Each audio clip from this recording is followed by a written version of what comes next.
On va faire notre premier cours sur le flash pour les débutants. On va commencer dans une façon très simple où je vais expliquer tout à propos de les flashs, comment ils fonctionnent. On va commencer avec le pop-up flash incorporé sur l'appareil et pourquoi on ne veut pas utiliser ça. Le premier cours, c'est vraiment pour vous montrer un peu de tout.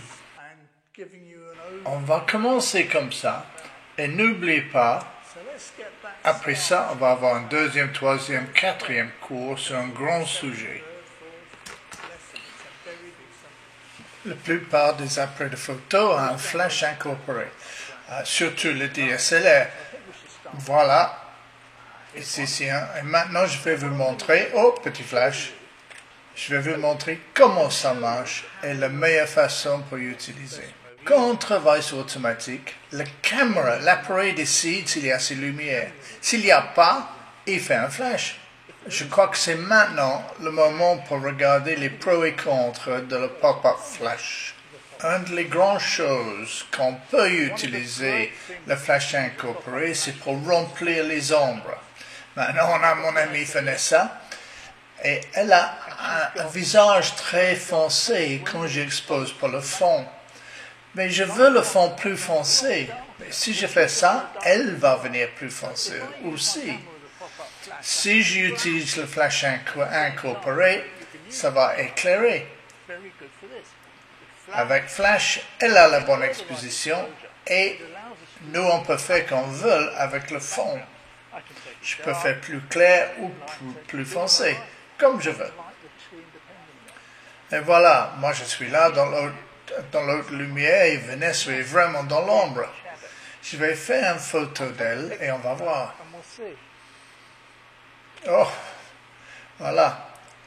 Elle est très foncée, mais le ciel est bon. Je vais éclaircir un peu. J'ai changé le diaphragme, je trouve un manuel, et on fait une photo comme ça. Et voilà, elle est beaucoup mieux comme ça. Mais le ciel est blanc. Donc, qu'est-ce que je dois faire? Pour faire un bel ciel, je dois exposer le ciel comme je veux. J'allume le flash et je fais une photo comme ça. Et voilà, maintenant j'ai le ciel qui est bon et elle est parfaitement exposée. Maintenant, on voit que ce flash incorporé peut être très bien. Mais si on agrandit l'image un peu, on commence à voir le problème. Regarde l'ombre autour de sa tête. Ce n'est pas très beau. L'autre côté, il n'est pas là, parce qu'elle est plus loin de le mur. On ne sait pas contrôler. Avec un off-camera flash, on sait résoudre ça. On sait faire qu'on veut. C'est beaucoup mieux. Maintenant, on a vu les pros et les contre. On va jeter ça. On n'a pas besoin. Maintenant, regardez les speedlights. Même, ils sont connus comme les off-camera flash, mais parfois on met dessus, mais c'est pas grave. Ici, il y a 3 Nikon différents. Ici, il y a un indépendant, un Yugununu, or something like that, ou quelque chose comme ça. C'est beaucoup moins cher. Et l'autre, on a un Canon.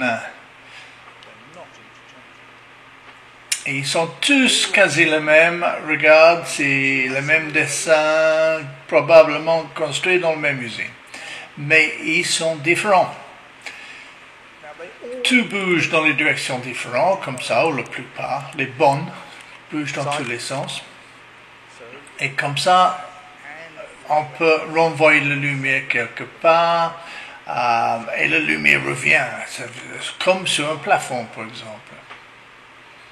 Quand on met sur un plafond, la lumière monte et ça descend et ça éclaire toutes les pièces.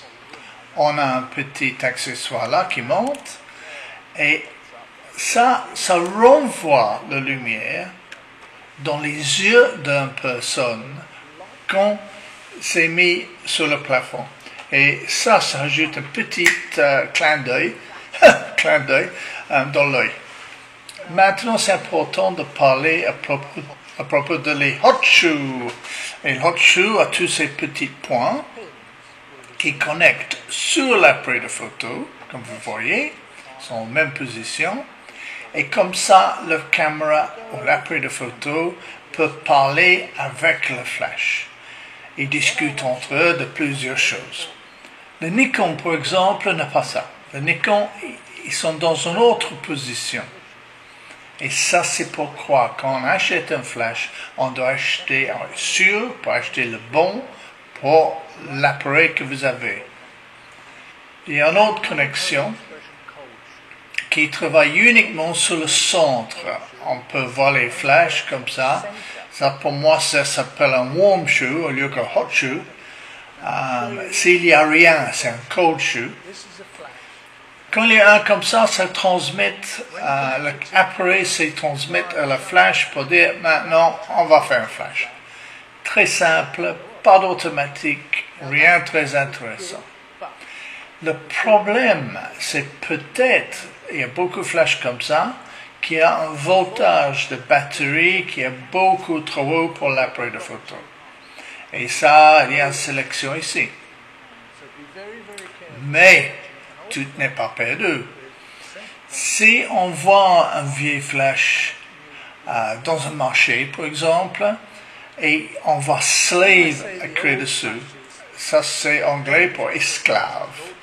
Et ça, c'est-à-dire que si ça c'est allumé, il va dire, j'ai vu un flash, je vais faire un flash aussi. Il y a un petit œil électrique qui voit ça. Ça, c'est un grand avantage. On peut acheter ça dans un marché pour 2 ou 3 euros. Et là, vous avez un deuxième flash. Parfait. On ne doit pas connecter sur la caméra directement parce que l'esclave dit, je vais faire un flash.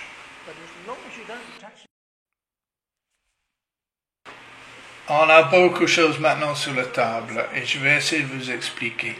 C'est comment de synchroniser l'appareil de photo avec un flash sans monter dessus. Évidemment, quand il est dessus, pas de problème. Mais on doit connecter autrement. S'il n'est pas sur un appareil, il y a une façon d'utiliser le flash incorporé en minimum puissance. Les autres flashs voient ça et disent, évidemment, comme j'expliquais, on va faire un flash aussi. Mais on n'est pas très automatique comme ça. Une autre façon, c'est avec un câble. Ces câbles, ils ont tous les points, ils sont hot shoe. Donc, ils discutent un à l'autre. La caméra dit, oui, cette exposition, cette distance, etc., etc. Mais j'aime pas les câbles. Ici, il y a un câble simple. C'est tout ce que ça fait.